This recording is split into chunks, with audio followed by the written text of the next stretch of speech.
किसी को नहीं है। वेदों ने भी नेतिका दी। और हमारे पुराणों में आता है ब्रह्मा विष्णु महेश भी ऊपर नीचे गए, लेकिन उनको भी पता नहीं है, ऐसा हमारे शास्त्र कहते हैं। तो सारी गति किसके पास है? सृष्टि का एक एक कण को कौन जानता है?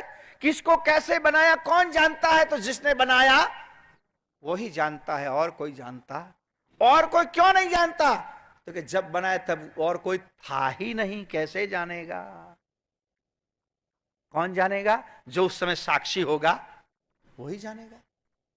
जब सृष्टि बनाई विश्वनीयता सर्जनहार ने, तब कोई नहीं था,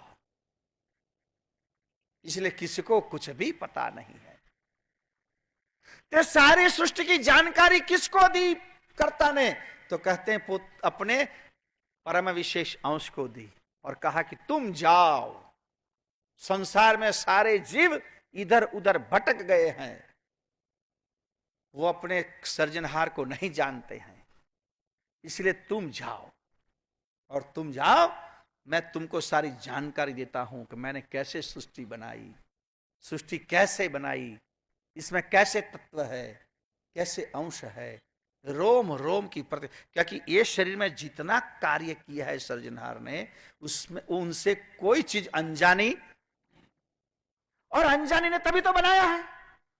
आप अपने शरीर को देखो, कौन सी चीज आपके शरीर में बिन जरूरी बनी है? निकालो जरा ढूंढ के। आपके शरीर में ऐसी कौन सी चीज है कि जो बिन जरूरी है? आजकल हमारे जो युवा लड़के पहनते हैं ना कुछ कपड़े, वो ट्राउजर पहनते हैं, तो मैं देखता हूं 2-2, 3-3 पट्टे लटकते रहते हैं इधर उधर उधर उधर। मैंने कहा भाई क्यों रखा है? तो क्या हमको भी पता नहीं है।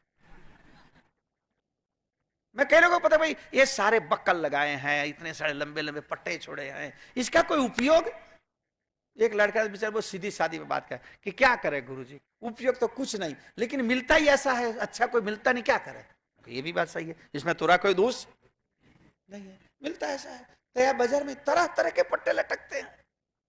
हाँ, तो इसका कोई उपयोग है क्या? एक बच्चे को मैंने ऐसा कहा कि भाई ये नहीं, तुम्हारे बाप ने बड़े सावधानी से लिया होगा, कुछ सोच के। मुझे क्या सोच के? मैंने कहा रात को तुम शायद पलंग पर से नीचे गिर जाते होंगे, तो दोनों और दो तरफ बांधने के लिए काम लगते होंगे। नहीं नहीं, कि ऐसा नहीं है, बस वैसे ही बनाए हैं इन लोगों ने, इसका कोई उपयोग? और देहात में तो बड़ी परेशानी हो जाती, क्योंकि जब कहीं देहात में ऐसे कुत्ते होते हैं कि अनजान आदमी के पीछे भागते, और भागते तब अगर आपका कपड़ा उसके मुंह में आ गया, और कपड़ा तो शायद नहीं आया लेकिन छूटा पट्टा अगर उसके मुंह में आ गया, तो क्या हालत होगी? बड़ी परेशानी होगी। और इतना मजबूत होता कि जल्दी टूटने वाला तो होता नहीं हो। तो उसी तरह मैं ऐसा पूछता हूं आपको कि आपके शरीर में कोई चीज ऐसी बताओ कि जो आपको ऐसा लगे कि बिन उपयोगी है, इसकी जरूरत नहीं थी, ऐसा कोई है? बताओ। नाखून, बाल, दांत, इस शरीर पर जगह जगह पर बाल लगाए हैं, वो कोई चीज ऐसी ढूंढ निकालो। हर एक का कोई ना कोई मतलब है, बिना मतलब कुछ भी नहीं रखा है।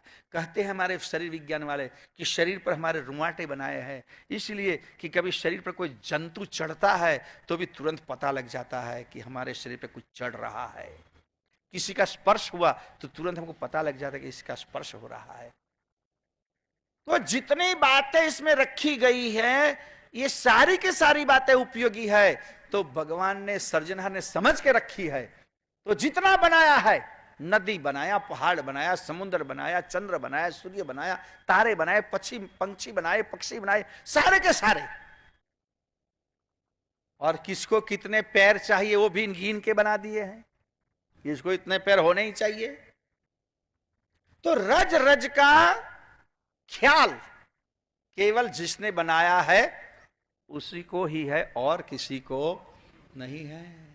हमको तो ये भी पता नहीं है, तो हमारे शास्त्रकार ऋषि मुनियों ने अपने अनुभव से गिन के दिया है कि 84 लाख प्रकार के शरीर बने।